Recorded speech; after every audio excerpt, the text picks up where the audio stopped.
Assalamualaikum warahmatullahi wabarakatuh. Perkenalkan, nama saya Siti Syarifah yang akan membahas materi menghindari ghibah dan melaksanakan tabayun.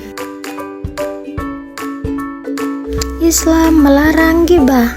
Ghibah berarti menggunjing, membicarakan kejelekan dan kekurangan orang lain.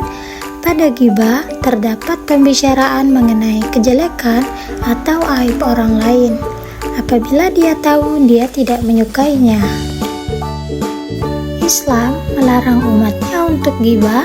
Ghibah diibaratkan memakan daging saudaranya sendiri yang telah mati. Hal ini ditegaskan dalam Quran Surah Al-Hujurat ayat 12 yang berbunyi, A'udzu billahi minasyaitonir rajim. Bismillahirrahmanirrahim.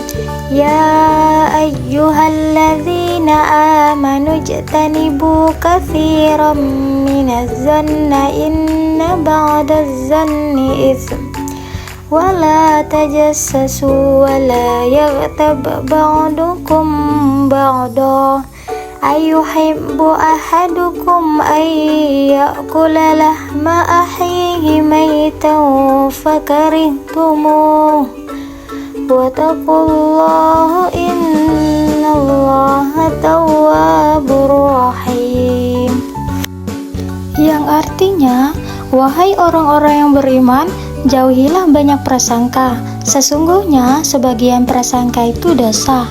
Janganlah mencari-cari kesalahan orang lain, dan janganlah ada di antara kamu yang menggunjing sebagian yang lain. Apakah di antara kamu yang suka memakan daging saudaranya yang sudah mati? Tentu kamu merasa jijik. Bertakwalah kepada Allah. Sesungguhnya Allah Maha Penerima Taubat lagi Maha Penyayang. Inspirasi Islami untuk menghindari ghibah. Perbuatan ghibah dipengaruhi oleh lingkungan sekitar.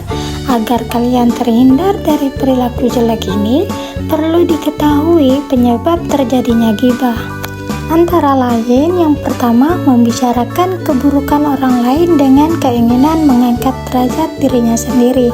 Yang kedua, sikap iri terhadap keberhasilan dan kesuksesan orang lain. Yang ketiga, sikap egois yang cenderung merendahkan orang lain. Yang keempat, balas dendam terhadap orang lain atas perilaku terhadap dirinya. Yang kelima, amarah yang tidak terkendali. Yang keenam, bercanda tanpa disadari dengan merendahkan orang lain. Cara-cara agar terhindar dari ghibah. Yang pertama, berkumpul dengan orang-orang yang soleh.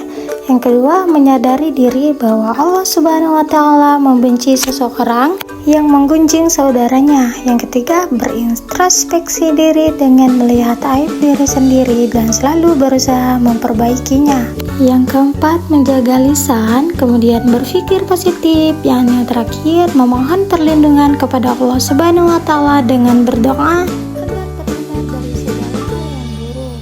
Kemudian, Islam menganjurkan tabayun. Secara bahasa, tabayun berarti mencari kejelasan tentang sesuatu hingga jelas dan benar keadaannya.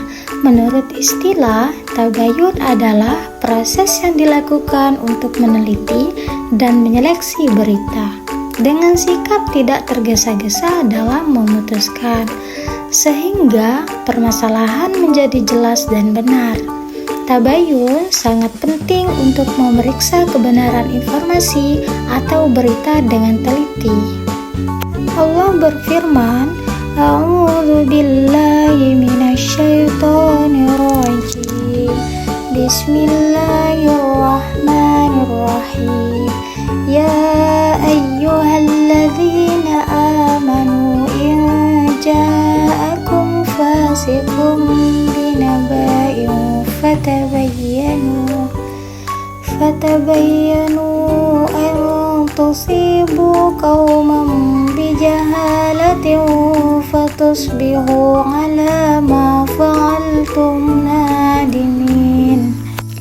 Yang artinya, wahai orang-orang yang beriman, jika seorang fasik datang kepadamu membawa berita penting, maka Telitilah kebenarannya, agar kamu tidak mencelakakan suatu kaum karena ketidaktahuanmu, yang berakibat kamu menyesali perbuatanmu itu.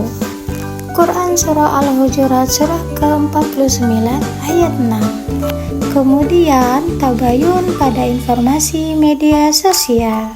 Berikut ini adalah beberapa teknik yang bisa digunakan. Yang pertama, sumber informasi dipastikan dengan benar.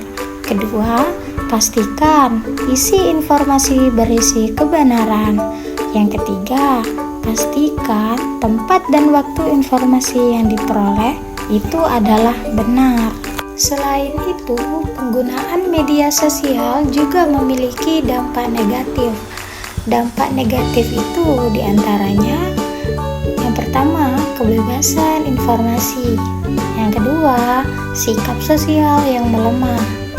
Yang ketiga, kelalaian dalam kewajiban beragama. Selain itu, tabayun sangat berarti untuk menangani berita hoaks. Pengguna yang mudah menerima berita hoaks akan merugikan dirinya dan pihak lain. Bagaimana cara agar kalian tidak tertipu berita hoaks? Berikut ini adalah beberapa teknisnya. Yang pertama, hati-hati dengan judul provokatif. Yang kedua, cermati alamat situs. Yang ketiga, periksa fakta. Yang keempat, cek keaslian foto. Dan yang terakhir, ikut serta grup diskusi anti hoaks. Yang terakhir ada memetik hikmah dari tabayun. Tabayun memiliki banyak hikmah yang penting dalam kehidupan sehari-hari. Beberapa hikmah dari tabayun antara lain: yang pertama, mencegah kesalahpahaman. Yang kedua, menjaga persatuan dan kerukunan. Yang ketiga, menumbuhkan sikap hati-hati. Yang terakhir, meningkatkan kejujuran dan keadilan. Nah, itulah teman-teman materi tentang menghindari ghibah dan melaksanakan tabayun. Jadi, kita diharuskan menjauhi ghibah dan membiasakan tabayun karena itu adalah wujud nyata dari akhlak seorang muslim yang baik. Ghibah dapat merusak persaudaraan dan mendatangkan dosa. Sementara tabayun menjaga kebenaran dan mencegah fitnah. Mari kita jaga lisan, periksa setiap informasi, dan utamakan sikap saling menghargai serta mencari kebenaran sebelum menilai orang lain. Mungkin itu saja ya teman-teman terkait materi kita pada kali ini. Saya akhiri. Wassalamualaikum warahmatullahi wabarakatuh.